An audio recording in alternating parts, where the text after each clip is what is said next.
Hello ॲस्पायरंट्स. तुम्ही सध्या कृषी सेवकसाठी, कृषी विद्यापीठ भरतीसाठी अभ्यास करत आहात. उद्यान निरीक्षकसाठी जर अभ्यास करत असाल, तर बघा आपल्या सर्वांना माहिती आहे, की एम-पी-के-व्ही राहुरीमध्ये जे-आर-ए, टी-ए-पीची मागच्या मार्चमध्ये मार्च 2026 मध्ये एक्झाम झाली. बघा आपण 2025 चे जे नोव्हेंबर 2025 मध्ये डॉक्टर पी-डी-के-व्ही अकोलामध्ये जी व्हॅकन्सी झाली त्याचे आपण इत्थंभूत डिटेल असं एनालिसिस बघितलं आणि ह्यामधले काही क्वेश्चन जसेच्या तसे मी जसं तुम्हाला डिकोड करून अनालिसिस करून दिलं होतं त्यामधून क्वेश्चन जे आहेत ते दिसले ते या एम-पी-के-व्ही राहुरीच्या एक्झाम मध्ये आपल्याला दिसून आले. तर बघा तुम्ही जर खरंच आपल्या कृषी सेवक भरतीचा, कृषी विद्यापीठ भरतीचा जर तुम्ही अभ्यास करत असाल तर हे सेशन तुमच्यासाठी नक्कीच खूप महत्वाचं ठरेल. ओके. तर आपण इथे काय बघणार आहोत मॅडम आता तुम्हाला याच्यामधून काय मिळणार ओके या सेशन मधून तुम्ही म्हणताय की तुम्ही मिस नका करू तर या सेशन मधून तुम्हाला मिळणार काय तर जे-आर-एचा ऍक्च्युअल जो क्वेश्चन पेपर आहे विथ डिटेल अनालिसिस प्लस त्याचं डिकोड आपण हे करणार आहे की पर्टिक्युलर कोणत्या टॉपिक वरती किती क्वेश्चन होते, मार्क्सचं डिस्ट्रीब्युशन कसं होतं, सिलेबस काय होता, इत्थंभूत डिस्कशन आपण या सेशन मध्ये करणार आहोत. ओके. तर मिस नका करू. आता बघा एक्झाम पॅटर्न जो आहे, एक्झाम पॅटर्न जे मध्ये सगळ्यात महत्वाचं आहे की एक्झाम कंडक्ट कोण करतं. एक्झाम कंडक्ट कोणी केली होती, एक्झाम कंडक्ट केली होती टी-सी-एसनी. जर आय-बी-पी-एसनी केली असती तर मॅडम तर आपल्याला 5 ऑप्शन जे आहे 5 ऑप्शन्सला टॅकल करावं लागलं असतं. ओके. तर कुणी केली एक्झाम जी कंडक्ट आहे ती कुणी केली टी-सी-एसनी. आपण अकोलाची भरती सुद्धा बघितली होती, पी-डी-के-व्ही मध्ये बघितलं, ती सुद्धा एक्झाम कुणी कंडक्ट केली होती तर टी-सी-एसनी केली होती. नंबर ऑफ क्वेश्चन्स किती होते तर 100 क्वेश्चन्स होते. त्यामध्ये प्रत्येक क्वेश्चनला ईच क्वेश्चनला किती 2 मार्क्स होते. टोटल मार्क किती होते 200. यामध्ये निगेटिव्ह मार्किंग होती का तर बिलकुलच नाही. Okay. No negative marking. No negative marking याच्यामध्ये कुठंही तुम्हाला निगेटिव्ह मार्किंग नव्हती. ओके. तुम्ही 100ही सॉल्व्ह करून आले तरी काही प्रॉब्लेम नव्हता. देन हे मार्क डिस्ट्रीब्युशन. आता मार्क्सचं डिस्ट्रीब्युशन हे फार महत्वाचं असतं. ओके. यावरून आपल्याला समजते की कशाचा अभ्यास जास्त करायचा, जो मायनर सब्जेक्ट आहे आपण त्याच्याकडे बघतही नाही, त्यावरती किती क्वेश्चन येतात किंवा ज्या मेजरला आपण जास्त इम्पॉर्टन्स देतो त्याचे क्वेश्चन कमी होताना दिसत आहे का. आताचा जो सिनेरिओ आहे म्हणजे 2020च्या एक्झाम मध्ये काय विचारायचे आणि 2026 मध्ये काय सिनेरिओ चेंज झाला आहे हे आपल्याला मार्क्स डिस्ट्रीब्युशन जे आहे ते म्हणजे मार्क्स डिस्ट्रीब्युशन किंवा पर्टिक्युलर क्वेश्चनला पर्टिक्युलर टॉपिक वरती किती क्वेश्चन आले आहे हे ठरवत असतं. ओके. तर बघा आता ऍग्रिकल्चर जे आहे ऍग्रिकल्चर किती मार्क्सला होतं 120 मार्क्सला होतं. किती क्वेश्चन होते 60 क्वेश्चन होते. ओके. मराठीचे 10 क्वेश्चन 20 मार्क. सेम इंग्लिशचंही तसंच 10 क्वेश्चन 20 मार्क. जीकेचे सुद्धा 10 क्वेश्चन 20 मार्क. क्वांट आणि रिझनिंग मिळून 10 क्वेश्चन आणि 20 मार्क्स असं डिस्ट्रीब्युशन होतं आपल्या 200 मार्क्सचं. ओके. असं डिस्ट्रीब्युशन होतं आपल्या 100 क्वेश्चन्सचं. आता आपण डिटेल बघूया जे टेक्निकल आहे. टेक्निकल म्हणजे काय की ऍग्रिकल्चरचे जे सब्जेक्ट होते ऍग्रिकल्चरचा जो आपला सब्जेक्ट आहे त्याचं मार्क्स डिस्ट्रीब्युशन कसं झालंय तर बघा हॉर्टिकल्चर जे आहे टॉपिक कोणता आहे हॉर्टिकल्चर. हॉर्टिकल्चर वरती किती क्वेश्चन आले आहेत 3. ज्यांना हे सॉइल सायन्स. सॉइल सायन्स वरती 2. प्लांट पॅथॉलॉजीचे 4 क्वेश्चन. एंटमॉलॉजीचे 2 क्वेश्चन. प्लांट फिजिओचा 1 क्वेश्चन. जेनेटिक्सचे 2 क्वेश्चन. ॲग्रोनॉमीचे 3 क्वेश्चन. एफ-एस-टीचे 7 क्वेश्चन. फिशरीचे 5 क्वेश्चन. म्हणून मी तुम्हाला काय म्हटलं आधीच मी तुम्हाला म्हटलं होतं की 2020च्या एक्झाम मध्ये आणि 2026च्या एक्झाम मध्ये बदल काय झाला आहे तर मेजर बदल हा इथं दिसून येतो बघा.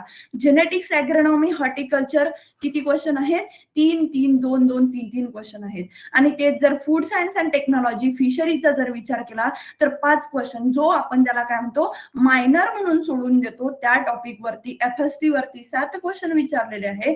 फिशरी वरती किती 5 क्वेश्चन आपल्याला विचारलेले आहे. ओके. तर ह्यासाठीच महत्वाचं असतं ते म्हणजे पीवायक्यू अनालिसिस आणि दुसरं म्हणजे त्याचा सिलेबस काय आहे.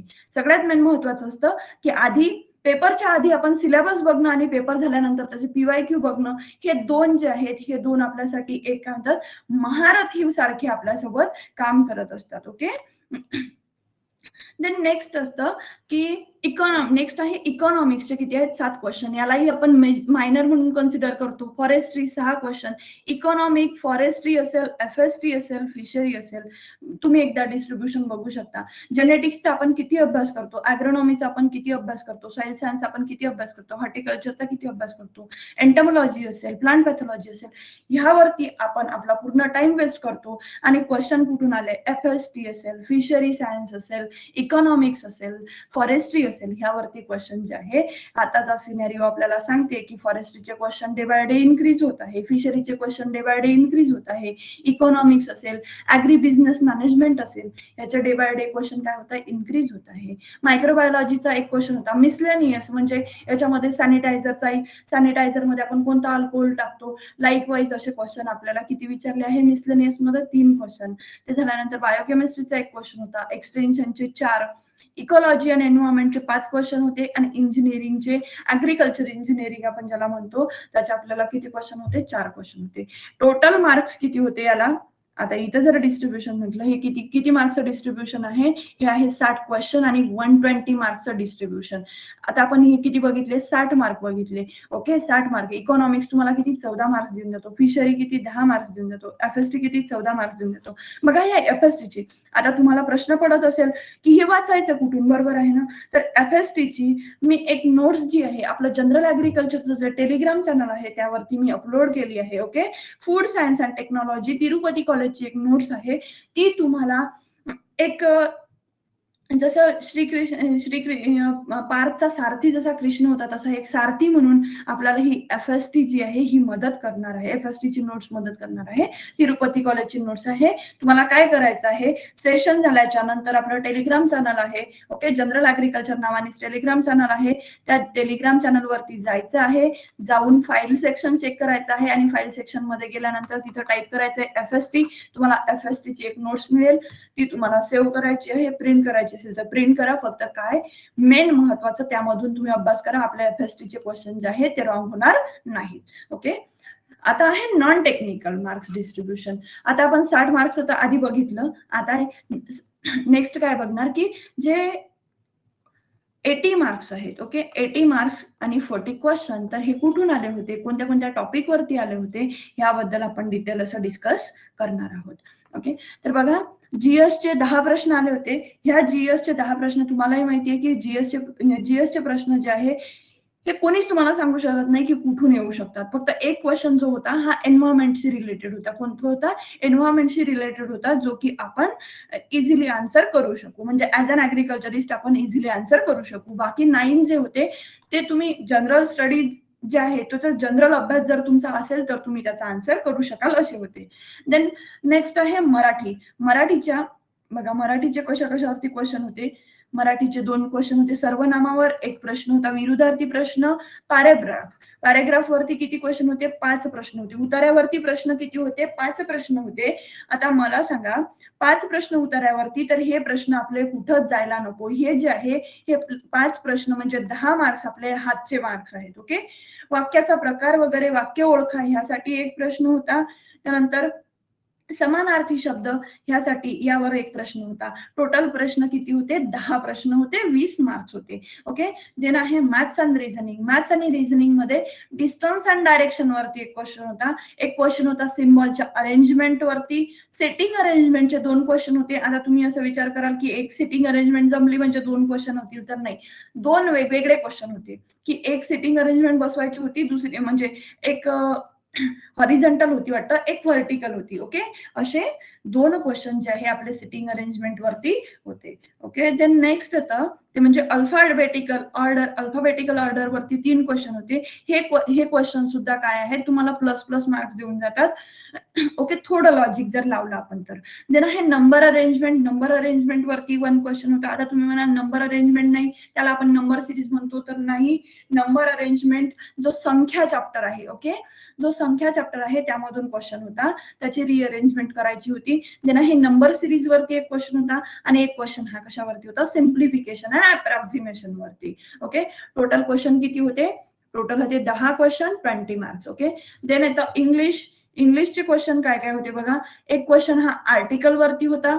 पॅराजंबल वरती एक क्वेश्चन होता, वर्ब वरती एक क्वेश्चन होता, फ्रेजेस वरती एक क्वेश्चन होता, एरर वरती एक क्वेश्चन होता, विरुद्धार्थी शब्दावरती एक क्वेश्चन होता, आयडियम वरती एक क्वेश्चन होता आणि उतार्यावरती म्हणजे कॉम्प्रेन्शन वरती किती क्वेश्चन होते, तर टोटल 3 क्वेश्चन होते. क्वेश्चन किती 10 क्वेश्चन आणि 20 मार्क्स. ओके, क्वेश्चन किती 10 आणि मार्क्स किती होते 20. तर तुम्ही याचा स्क्रीनशॉटही घेऊ शकता. ओके, त्यानंतर जे आहे हा टेक्निकल याचाही तुम्ही स्क्रीनशॉट घेऊ शकता. Okay, for your further use हे तुम्हाला कामी पडेल अभ्यास करताना.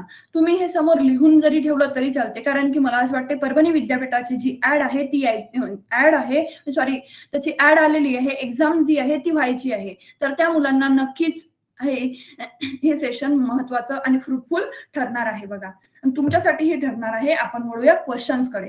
क्वेश्चन काय आहे, which of the following strategies can help the family protect their real income from inflation. आता बघा, ह्या सेशन मध्ये तुम्हाला जास्तीत जास्त लेक्चर जे आहे हे ऍग्री बिझनेस म्हणजे काय की इकॉनॉमिक्स वरती तुम्हाला जास्त क्वेश्चन दिसतील. तर कन्फ्युज व्हायचं नाही. मी तुम्हाला आधी सांगितलं की इकॉनॉमिक्सचे क्वेश्चन किती आले होते. इकॉनॉमिक्सचे क्वेश्चन होते टोटल 7. किती मार्क्स येतात 14.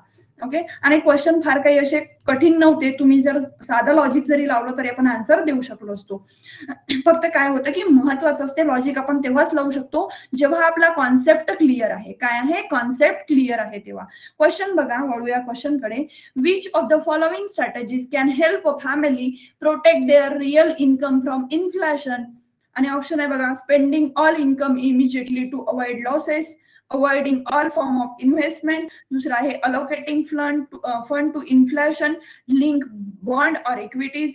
देन आहे investing solely in a fix deposit with a fix interest rate. आता ह्यामध्ये काय होतं की तुमचं ऑब्जेक्टिव्ह जे आहे, ऑब्जेक्टिव्ह शांततेने ऐकून घेणे, वाचून घेणे आणि वाचून घेतल्याच्या नंतर त्याचे जे चारही ऑप्शन आहेत ते रीड करणे. ओके, की काय आहे आपल्याला इथे काय सांगितलेलं आहे की जेव्हा इन्फ्लेशन म्हणजे महागाई वाढते तेव्हा आपण फॅमिलीसाठी कोणती स्ट्रॅटेजी अप्लाय करायला पाहिजे. तर आपण spending all income immediately avoid losses, आपण जर पूर्णच इन्कम जर आपण स्पेंड केली तर ते फ्रुटफुल ठरेल का, हे आन्सरच होऊ शकत नाही. दुसरं आहे avoiding all form of investment. जेव्हा महागाई वाढली तेव्हा आपण इन्व्हेस्टमेंट करणं, ते सगळ्या गोष्टी काय करायच्या, अवॉइड करायच्या. तर हे एक फ्रुटफुल सेशन किंवा ही एक स्ट्रॅटेजी आपली बिलकुलच नसू शकते. दुसरं आहे allocating fund to inflation, link bond or equities. तर यांनी काय सांगितलेलं आहे की इन्फ्लेशन म्हणजे आपल्याला महागाई वाढत आहे, तर त्यासाठी काय करायचं आहे, आपले जे फंड आहे तो फंड आपला काय करायचा आहे, अलोकेट करायचा आहे. त्याला बॉन्डमध्ये किंवा बाकीच्या ज्या काही गोष्टी असतात त्याच्यामध्ये जर आपण इन्व्हेस्ट केला तर काय होईल की जसा व्याज म्हणजे जसं इन्फ्लेशन इन्क्रीज होईल तसा जो व्याजदर आहे त्याचा इंटरेस्ट रेट आहे तो सुद्धा इन्क्रीज होईल. म्हणून इथे करेक्ट आन्सर काय असू शकते, आपला करेक्ट आन्सर हे थर्ड यायला पाहिजे. आपण फोर्थ कडे वळूया. फोर्थ काय आहे की investing सोलेली in a fixed deposit with a fixed interest rate. तर बघा, याच्यामध्ये आणि याच्यामध्ये फरक हाच आहे की जे लिंक्ड बॉन्ड असतात ह्या बॉन्डमध्ये आपण व्याजदर जसं इन्फ्लेशन वाढतं तसं इंटरेस्ट रेट म्हणजे व्याजदर सुद्धा वाढतो. पण तुम्ही जर एफडी फिक्स केली तर त्याच्यामध्ये काय होतं की जो इंटरेस्ट रेट आहे तो सुद्धा काय राहतो, एक फिक्स्ड कंडिशन मध्येच एक फिक्स्ड अमाऊंट आपल्याला मिळत असते. तर इथे करेक्ट आन्सर काय असेल आपलं, option third, allocating funds to inflation, link bond or equities. Okay, next question बघूया. Which is an example of institutional agriculture finance. तर ऍग्रिकल्चर फायनान्सला कोणती इन्स्टिट्यूट, त्याचं एक्झाम्पल कोणतं आहे, कोणती इन्स्टिट्यूट हेल्प करते. तर बघा, ऑप्शन फर्स्ट आहे रिजनल रूरल बँक, दुसरा आहे village money lenders, friends and family, आणि ऑप्शन 4 काय आहे, लोकल मर्चंट. जे लोकल मर्चंट आहेत ते एक इन्स्टिट्यूट म्हणून काम करतात का ऍग्रिकल्चर फायनान्ससाठी, तर बिलकुलच नाही. फ्रेंड्स अँड फॅमिली हा ठीक आहे, आपल्याला पैसे देत असतील, पण हे एक इन्स्टिट्यूट आहे का, बिलकुलच नाही. आणि सावकारी म्हणजे व्हिलेज मनी लेंडर जे आहे ते सावकार असतील, हे त्यांची एक इन्स्टिट्यूट आहे का, नाही, हे त्यांचं पर्सनल झालं. ओके, पण आरआरबी जे आहेत, आरआरबी ज्या आहेत ह्या इन्स्टिट्यूट काय करतात, ऍग्रिकल्चर फायनान्ससाठी, आपल्या ऍग्रिकल्चर फायनान्स मध्ये शॉर्ट टर्म लोन असेल, मीडियम टर्म लोन असेल, ह्यासाठी आपल्याला शेतकऱ्यांना हेल्प करत असतात. इथे करेक्ट आन्सर काय आहे, ऑप्शन फर्स्ट. आरआरबी वरून मला आठवलं की क्वेश्चन हा काय आहे की तुम्हाला कन्सेप्च्युअल बेस न करता त्याचं ऍप्लिकेशन विचारलेलं आहे. तर इथे बघा आर-आर-बी जो आहे, आर-आर-बीचा ऍक्ट कधी आला होता, आर-आर-बी इन्स्टिट्यूटची एस्टॅब्लिशमेंट कधी झाली होती, तुम्ही मला एकदा कमेंटमध्ये सांगा. म्हणजे काय होईल की तुमचा माइंड सुद्धा रिफ्रेश होईल आणि तुम्हाला कळेल की आपण किती पाण्यात आहोत. ओके, द नेक्स्ट क्वेश्चन बघा, suppose the domestic market show the steep rise in the price of staple crop but the cost of production remain stable. म्हणजे यांनी काय सांगितलं किंवा एक डोमेस्टिक मार्केट आहे. ओके, डोमेस्टिक मार्केटमध्ये काय झालं की अचानक एखादी कमोडिटी जी आहे त्याचे भाव काय झाले, वाढले. त्याच्यानंतर काय झालं की कॉस्ट ऑफ प्रोडक्शन जे आहे ते रिमेन स्टेबल. म्हणजे तुमची जी कॉस्ट ऑफ प्रोडक्शन आहे, समजा आपण सपोज करू चिया सीड आहे, काय आहे, चिया सीड्स आहेत. काय झालं की त्याची प्राइस एकदमच हाय झाली. म्हणजे त्या आधी 30,000 रुपये क्विंटल जर जात असेल तर ते आता काय झालं की 50,000 क्विंटल, आपण पकडू 70,000 क्विंटल झाले. बरोबर आहे, 70,000 डायरेक्ट स्टीप प्राइस झाला याच्यामध्ये. पण जो cost, but the cost of production remain stable. Cost of production म्हणजे याला लागलेली कॉस्ट किती आहे आपल्याला माहिती की 5,000 काय झालं आपल्याला कॉस्ट ऑफ प्रोडक्शन साठी लागलेली कॉस्ट आहे. पण 70,000 झाल्यानंतरही याची कॉस्ट ऑफ प्रोडक्शन काय राहिली, सेमच राहिली, 5,000 राहिली. मग काय सांगितलेलं की according to the procedure for determining MSP which additional factor should be given significant consideration before revising MSP. तर ह्याचं यांनी जे रिलेशन आहे ते कशाशी दाखवलेलं आहे, एमएसपीसी. ओके, एमएसपी सोबत दाखवलेलं आहे. तर आता ह्याच्यामध्ये काही फरक पडायला पाहिजे का, किंवा जे ऍडिशनल फॅक्टर आहे एमएसपीचं, ओके, जे आपली मिनिमम सपोर्ट प्राइस आहे ह्याच्यामध्ये कोणतं सिग्निफिकंट कन्सिडरेशन ऍडिशनल फॅक्टर त्यांनी त्याच्यामध्ये इन्व्हॉल्व करायला पाहिजे एमएसपी जेव्हा कन्सिडर करत असतात तेव्हा. तर हे बघा ऑप्शन काय आहेत, a minimum 50% margin over the cost of production.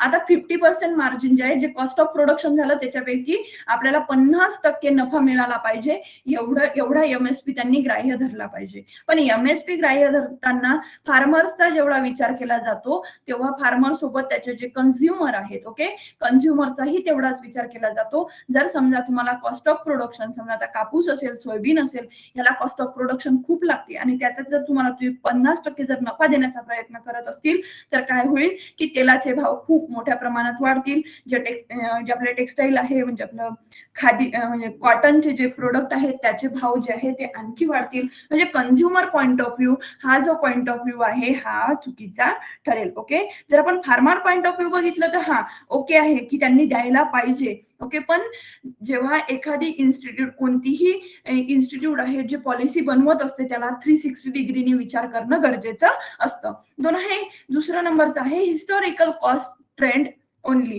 तर याच्यामध्ये काय सांगितलं की जेव्हा आपण एमएसपी ठरवतो तेव्हा त्यांनी जी आपली हिस्ट्री आहे ती चेक करणं गरजेचं आहे. ओके, पण हेच ओके, हिस्टॉरिकल जे हिस्ट्री आहे, जे कॉस्ट होत्या त्या चेक करणं सुद्धा गरजेचं आहे. दुसरं आहे की likely implications of MSP on consumer of that product. Okay, तर या हिस्टॉरिकल कॉस्ट पेक्षा महत्वाचं हे ठरते की जे इम्प्लिकेशन्स आहेत एमएसपीचे हे कन्झ्युमर, ओके, की जे प्रोडक्ट कन्झम्पशन करतात त्यावरती ठरायला हवं.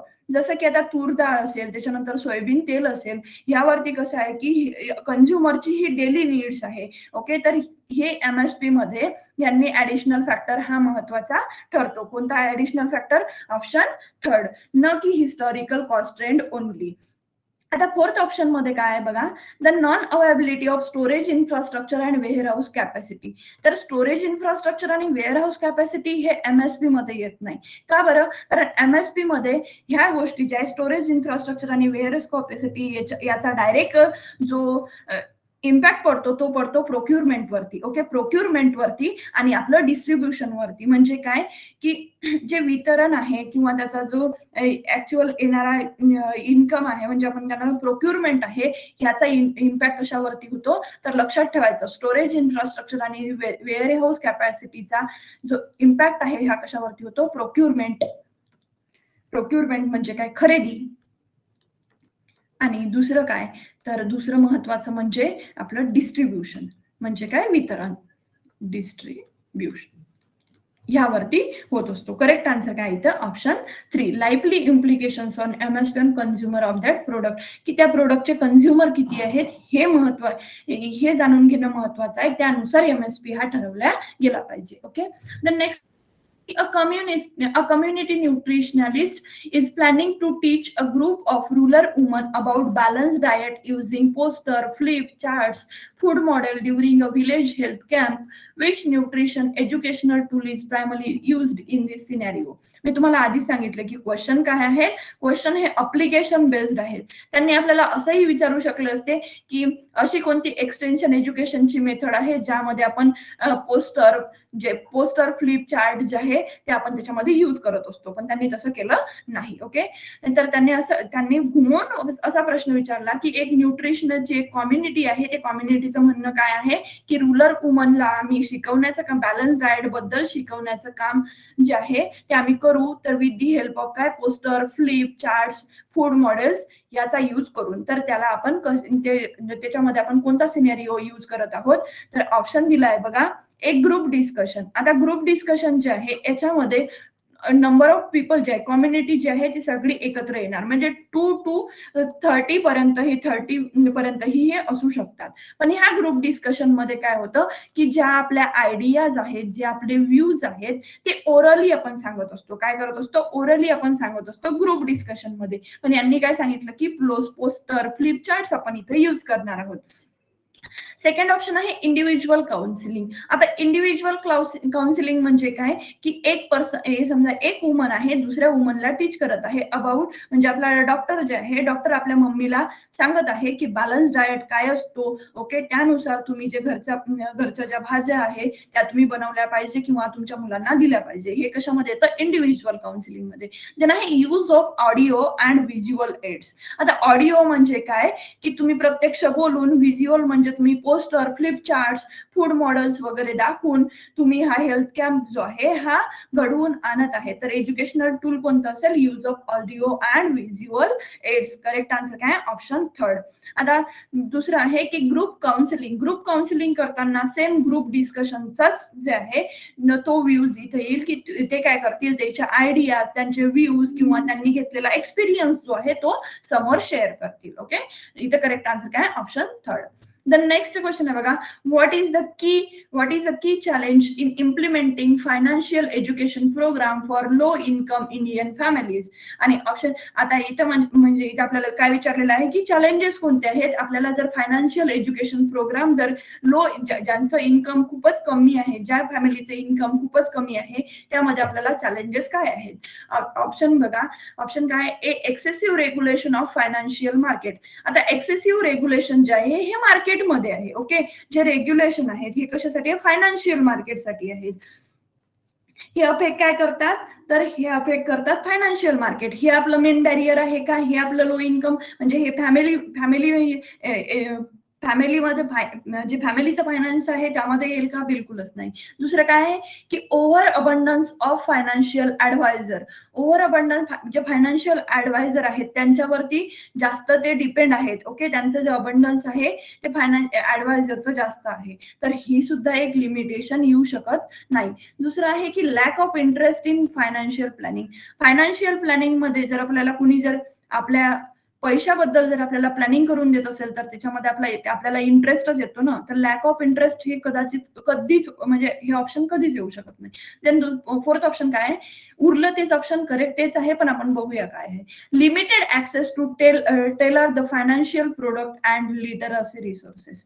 जे फायनान्शियल प्रोडक्ट म्हणजे काय की जे आपण ज्याचा ऍक्सेस आपल्याकडे आहे, गरजेनुसार आपण जे उत्पादनं तयार करत आहोत. आणि दुसरं म्हणजे काय, तर तिथं साक्षरता आपल्याला प्रोव्हाइड करायची आहे, त्यासाठी उपलब्ध असणारे रिसोर्सेस म्हणजे काय, साधनं. हे जे आहे हा सगळ्यात मेन महत्वाचं काय, मोठं काय आहे, की चॅलेंज आहे. Low Indian income families generally ते कशामध्ये राहतात, रूरल एरियामध्ये राहतात. ओके, तर इथं करेक्ट आन्सर काय आहे, ऑप्शन 4. इथं चुकून थर्ड झालेलं आहे, इथं आन्सर काय असायला पाहिजे, ऑप्शन 4.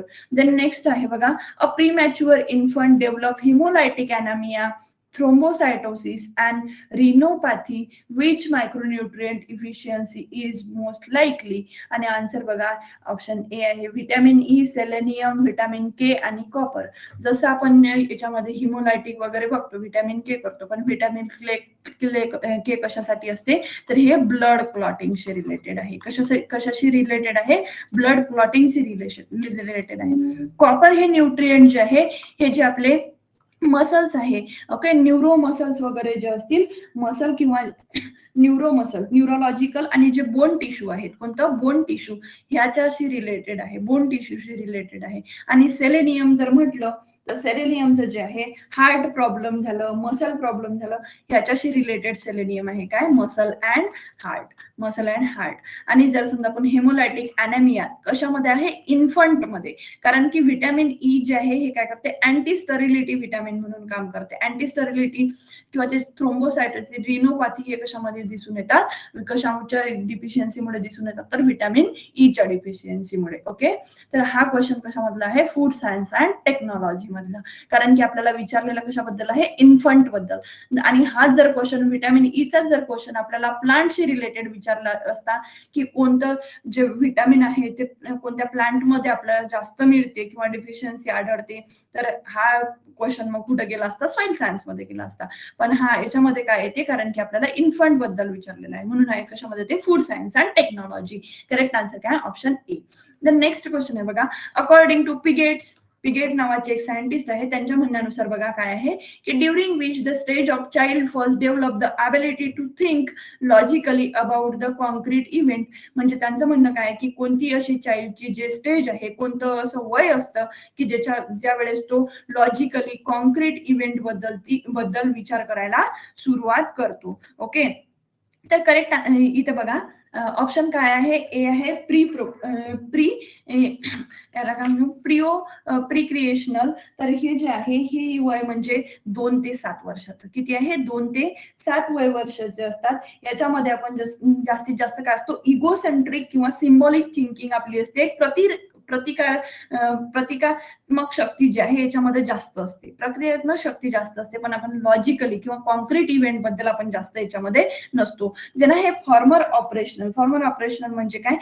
11 वर्षाच्या नंतर. ओके, ज्याच्यामध्ये आपली काय होते? एक 11 वर्षाच्या नंतर त्याच्यामध्ये काय असते? आपली ऍब्स्ट्रॅक्ट रिझनिंग आणि हायपोथेटिकल थिंकिंग जास्त वाढते. म्हणजे काल्पनिक विचार आपले जास्त वाढत असतात. काय विचारत असतात? काल्पनिक विचार जे आहे काल्पनिक विचार जे आहे ते जास्त वाढत असतात. देन आहे कॉन्क्रीट ऑपरेशनल म्हणजे काय? की इथं आपण ठोस निर्णय घेत असतो. इथे काय करत असतो? आपण ठोस निर्णय घेत असतो. ओके, इथे करेक्ट आन्सर आपल्याला तेच विचारलंय की आपण ठोस निर्णय कधी घेतो? तर आपण घेत असतो ते कॉन्क्रीट ऑपरेशनल मध्ये घेत असतो. करेक्ट आन्सर काय? ऑप्शन 3. देन आहे सेन्सोरी मोटर म्हणजे काय? की जेव्हा बर्थ पासून ते 2 इयरचा जो पिरियड असतो तो म्हणजे sensory metre. Okay, correct answer काय इथं? ऑप्शन 3. नेक्स्ट क्वेश्चन बघा, which of the following industry is a direct example of forest agro based industry. आता कोणती अशी इंडस्ट्री आहे की ती कशावरती डिपेंड आहे? फॉरेस्ट ॲग्रो बेस्ड वरती डिपेंड आहे. ओके, तर बघा ऑप्शन काय आहेत? ए पेपर इंडस्ट्री, दुसरं सिमेंट इंडस्ट्री, थर्ड आहे टेक्सटाईल इंडस्ट्री आणि फोर्थ आहे फर्टिलायझर इंडस्ट्री. तर पेपर इंडस्ट्री हे जनरली कशाशी रिलेटेड आहे? Forest based agro based industry आहे. कोणती? Paper industry. का बरं? कारण की जे काही पेपरवूड आपल्याला सर्वांना माहिती, पेपर कशापासून बनतो? तर ते पेपरवूड असेल, त्याच्यानंतर बांबू असेल. ओके, बांबू असतील, हे मेजर हेल्प कशासाठी करतात? Paper industries. कारण आपण खूप वेळा बघतो की म्हणजे कोरोनामध्ये ही न्यूज खूप व्हायरल झाली होती की 2020 मध्ये काय झालं होतं? 2020 मध्ये जास्तीत जास्त एक्झाम ह्या आपल्या ऑनलाईन झाल्या होत्या आणि पेपरलेस जे आहे एक्झाम आपल्या झाल्या होत्या, त्याच्यामुळे बरेचसे जे झाडं आहेत, वृक्षतोड आहे ती कमी झाली होती. ओके, तर इथे करेक्ट आन्सर काय? Option first. देन आहे सिमेंट इंडस्ट्री. आता सिमेंट इंडस्ट्री जर म्हटलं तर इथं काय होतं? जिप्समचा यूज जास्त होतो. टेक्सटाईल इंडस्ट्री ही आपल्या ऍग्रिकल्चरशी रिलेटेड आहे. तुम्हाला प्रॉब्लेम इथं होऊ शकतो की जूट असेल, कॉटन असेल. ओके, हे काय आहेत? हे कशामध्ये येतात? टेक्सटाईल इंडस्ट्रीज मध्ये येतात. ओके, आणि फर्टिलायझर मध्ये तर केमिकलच यूज होतो. हा यूज नाही, म्हणजे ह्या ऑप्शन बद्दल तुम्हाला या ऑप्शन बद्दल तुम्हाला काय म्हणजे की प्रॉब्लेम नसावा. प्रॉब्लेम हा टेक्सटाईल आणि पेपर इंडस्ट्रीमध्ये असू शकतो. तर करेक्ट आन्सर काय इथं paper industry. Then next question बघा. Which of the following refers to the pathological stage caused by deficiency, excess or imbalance of one or more essential nutrients? आणि ऑप्शन आहे बघा ए माल nutrition, option second under nutrition, imbalance आणि over nutrition. तर बघा माल nutrition म्हणजे काय, हे जे एक ब्रॉड टर्म आहे ज्याच्यामध्ये काय pathological state, nutrient deficiency, excess किंवा इम्बॅलन्स जे आहे हे कशामध्ये येते, माल न्यूट्रिशन मध्ये. आणि आपल्याला विचारलं सुद्धा तेच आहे. इथे करेक्ट आन्सर काय आहे, ऑप्शन 1. आता अंडर न्यूट्रिशन काय बघू. अंडर न्यूट्रिशन म्हणजे काय, refer specifically insufficient intake of nutrient, okay, but does not include excess or imbalance. हे काय होते की इनसफिशियंट असते, म्हणजे अंडर न्यूट्रिशन म्हणजे न्यूट्रिशन मिळतं पण इनसफिशियंट असतं. इम्बॅलन्स म्हणजे काय, indicate disproportion of nutrient Uptake. आणि ओव्हर न्यूट्रिशन म्हणजे काय की एक्सेसिव्ह ऑफ न्यूट्रिएंट, ओके. पण हा जो आहे हा पार्ट नाही आहे कशाचा, माल न्यूट्रिशनचा. माल न्यूट्रिशन हे काय ब्रॉड टर्म आहे ज्याच्यामध्ये पॅथॉलॉजिकल स्टेट जे आहे त्या काय करतात, न्यूट्रिएंट डिफिशियन्सी किंवा त्याचा एक्सेस जो आहे किंवा इम्बॅलन्स जो आहे तो अफेक्ट करत असतो कशामध्ये, माल न्यूट्रिशन मध्ये. करेक्ट आन्सर काय, ऑप्शन 1. द नेक्स्ट क्वेश्चन बघा. which of the following most critical for agribusiness managers to take well informed financial decision? आणि ऑप्शन आहे market trend observation, regular staff meeting, option third आहे physical inventory आणि दुसरा आहे accurate and timely business record. तर सगळ्यात कठीण जर काय असेल एका ऍग्री बिझनेस मॅनेजरला तर ते असतं अॅक्युरेट आणि टाइमली बिझनेस रेकॉर्ड. कारण काय की जे इन्व्हेंटरी आहे तो फिजिकल इन्व्हेंटरी तो स्वतः करू शकतो, त्याच्याबद्दल प्रॉब्लेम नाही. त्यानंतर रेग्युलर स्टाफच्या मीटिंग ऑब्वियस आहे, जर आपण मीटिंग घेत आहोत तर तेही एवढं आपल्याला क्रिटिकल नसतं ऍज मच जेवढं की आपल्याला पूर्ण ह्या सर्वांचा म्हणजे स्टाफ असेल, इन्व्हेंटरी असेल, त्यानंतर लेबर असतील, ह्या सगळ्यांचा अॅक्युरेट आणि टाइमली बिझनेस जेवढा आपल्याला रेकॉर्ड करायचा असतो. आणि बिझनेस ट्रेंड ऑब्झर्वेशन जे आहे हे यामुळेच आपल्याला कळून जातात. जे रेकॉर्ड आहे तेच आपल्याला काय दाखवत असतं, बिझनेस ट्रेंड जे ऑब्झर्वेशन आहे ते यामधूनच कळत असतात. इथे करेक्ट आन्सर काय आहे, ऑप्शन 4. देन नेक्स्ट बघा. Agro tourism focusing on promoting local folklore, traditional music and farming rituals would best be the classified under. आणि ऑप्शन आहे बघा एज्युकेशनल ॲग्रोटुरिझम, रिक्रिएशनल ॲग्रोटुरिझम, हेरिटेज बेस्ड आणि इको टुरिझम. तर इको टुरिझम मध्ये sustainable based agriculture वगैरे जे आहे त्याबद्दल आपल्याला त्याचा इको टुरिझमचा फोकस काय असतो, किंवा सस्टेनेबल ॲग्रिकल्चर डेव्हलपमेंट किंवा जे डेमॉन्स्ट्रेशन आहे ते दाखवणं इको ॲग्रो टुरिझमचं बिझनेस. हेरिटेज बेस्ड जे ॲग्रो टुरिझम असतात ते आपल्याला ट्रॅडिशनल म्युझिक, जे रिच्युअल्स आहेत, जे फार्मिंग रिच्युअल्स आहेत, म्हणजे ज्या कल्चरल प्रॅक्टिसेस आहेत त्या टुरिझम बद्दल आपण ज्याच्यामध्ये डिस्कस करतो ते कोणतं आहे, हेरिटेज बेस्ड. करेक्ट आन्सर काय, ऑप्शन 3. आणि हे जे रिक्रिएशनल आपण ज्याला म्हणतो, ओके, तर रिक्रिएशनल किंवा एज्युकेशनल मध्ये काय येतं, तर एज्युकेशनल जर म्हटलं तर एज्युकेशन मध्ये येतं बघा म्हणजे आपल्या एज्युकेशनल टूर वगैरे जातात त्या. रिक्रिएशनल म्हणजे परत परत क्रिएट केलेल्या त्या. पण आपल्याला विचारलं काय की ज्या जुन्या जाणत्या आहेत त्याबद्दल जर विचारलं तर हेरिटेज बेस्ड. करेक्ट आन्सर काय, ऑप्शन 3. नेक्स्ट क्वेश्चन आहे बघा. If a seed company divide its market based on climate condition of a different region, what type of segmentation is this? आणि ऑप्शन आहे ए जिओग्राफिक सेगमेंटेशन, दुसरं आहे psychographic segmentation, third आहे behavioural segmentation आणि fourth काय आहे, demographic segmentation. तर बघा जिओग्राफिक म्हणजे काय, तर जे लोकेशन, ओके, लोकेशन नुसार, क्लायमेट नुसार, एन्व्हायरमेंट नुसार जे बनलं त्याला काय म्हणतो आपण, जिओग्राफिक सेगमेंटेशन. करेक्ट आन्सर काय, ऑप्शन 1.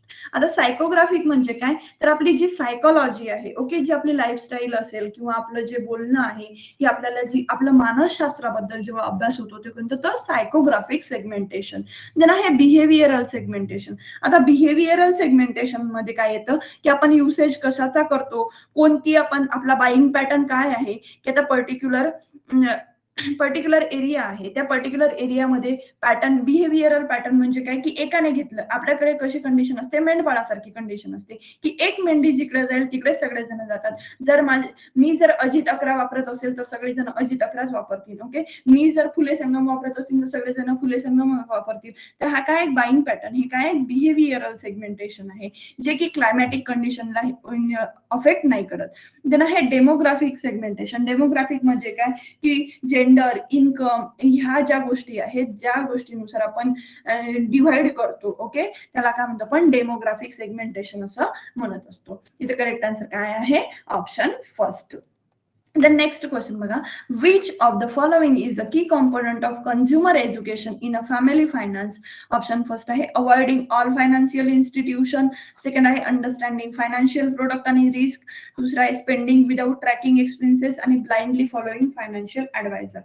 तर बघा क्वेश्चन काय विचारलाय आपल्याला, क्वेश्चन सांगतो की कोणता की कंपोनंट ठरतो जेव्हा आपल्याला फॅमिली फायनान्स बद्दल कन्झ्युमर एज्युकेशन जेव्हा द्यायला लागतं तेव्हा कोणता की कंपोनंट असतो. तर कॉम्पोनंट काय असतो की avoiding all financial institution. Financial institute avoid करून जमेल का? बिलकुलच नाही. की कॉम्पोनंट विचारलेला आहे, हा कॉम्पोनंट याच्याशी रिलेटेड येत नाही. बघा म्हणजे आपण फर्स्ट बघतो तेच क्लिक करतो, पण हा आपल्या फॅमिली फायनान्सशी रिलेटेड नाही आहे. दुसरा आहे की understanding financial product and their risk.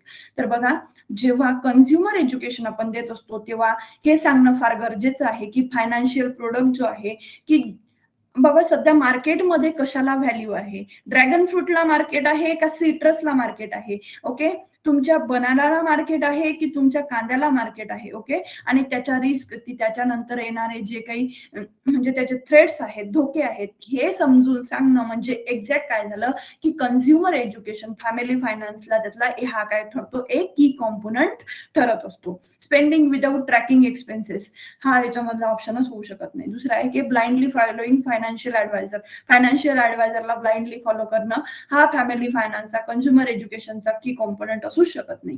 तर काय आहे की काही गोष्टी अंडरस्टँड करून फायनान्शियल प्रोडक्ट कोणते कोणते आहेत, त्याच्या रिस्क काय आहेत, मार्केटमध्ये काय काय मिळतं, ओके, त्याची प्राइस काय आहे, प्राइस एकदम इन्क्रीज कधी होते, डिक्रीज कधी होते, ह्या गोष्टी शिकवणं कशामध्ये ते कन्झ्युमर एज्युकेशन मध्ये. करेक्ट आन्सर काय आहे? Option second. Next question बघा, in the context of community education and communication management, which of the following best distinguish a community of practice from other type of communities within a social structure framework? Okay, आता या community education community management मध्ये आपल्या community education आणि कम्युनिटीच्या management context through आपल्याला काय विचारायचं, काय distinguish करायचं आहे की कोणती कम्युनिटी प्रॅक्टिस आहे अदर टाइप ऑफ कम्युनिटीज जे की सोशल स्ट्रक्चर फ्रेमवर्क आपल्याला दाखवते. तर ऑप्शन बघा, it is primarily bound geographical proximity. आता बघा जे कम्युनिटी एज्युकेशन आहे किंवा कम्युनिटी कम्युनिकेशन मॅनेजमेंट आहे, तर आता एखादी कम्युनिटी आता आपण पकडू की जॉईंट ॲग्रोस्को आहे, ओके, युनिव्हर्सिटीचे सगळे फोरही युनिव्हर्सिटीचे जे ह्या युनिव्हर्सिटीचे काय होतात एकत्र, सायंटिस्ट जे आहे ते सगळे एकत्र येतात. कशामध्ये? जॉईंट ॲग्रोस्को मध्ये. जॉईंट ॲग्रोस्को मध्ये काय होतं किंवा आपली जी एक कॉन्फरन्स आहे यामध्ये काय होतं की जे कम्युनिटी एज्युकेशन आहे की बाबा कम्युनिटीचं एज्युकेशन आहे, कम्युनिटी मॅनेजमेंट हे एकत्र कशासाठी येत असते, हे सोशल स्ट्रक्चर कशासाठी फ्रेमवर्क करत असते, तर याचा जो मुख्य हेतू काय असतो तो आपल्याला सांगायचा आहे. It is primarily bound by geographic proximity and focuses on localize civic engagement activities. तर हे जिओग्राफिकल प्रॉक्सिमिटी, ओके, की यांच्यासाठी जे जिओग्राफिक आहे क्लायमॅट एन्व्हायरमेंट वगैरे ह्या चेंज ह्या गोष्टी होत असतात तर बिलकुलच नाही. आपल्याला प्रत्येक गोष्टीचा विचार जो आहे तो करावा लागतो. It is organize around individual sharing common professional domain collectively enhances their expertise through ongoing interaction. Correct answer आपलं सेकंड आहे. हा काय एक ऑर्गनाइज्ड कार्यक्रम आहे ज्याच्यामध्ये इंडिव्हिज्युअल जो आहे जे कॉमन प्रोफेशनल डोमेन जो आहे तो कलेक्टिव्हली आपल्याला सांगत असतो आणि इंटरॅक्शन एक्सपर्टीजच्या हेल्पने आपल्याला काय इंटरॅक्शन करत असतो. ओके, देन आहे it is form by share cultural heritage and identity emphasising preservation and traditional knowledge across the generation. तर याच्यामध्ये कल्चरल हेरिटेजमुळे हे कम्युनिटी एकत्र आलेली नसते. ओके, हे कशासाठी आलेलं असते तर हे आलेली असते नॉलेज आदान प्रदान करण्यासाठी. ओके, जे इंटरॅक्शन आहे हे एक्सपर्टीज थ्रू इंटरॅक्शन होत असतं, कशासाठी एक ऑर्गनाइज्ड असतं, याच्यामध्ये हेरिटेजचा काहीच उपयोग म्हणजे काही एक संबंध हा नसतो. देन आहे it is a structure through formal institution agreement aim to delivering mandate service to defined population.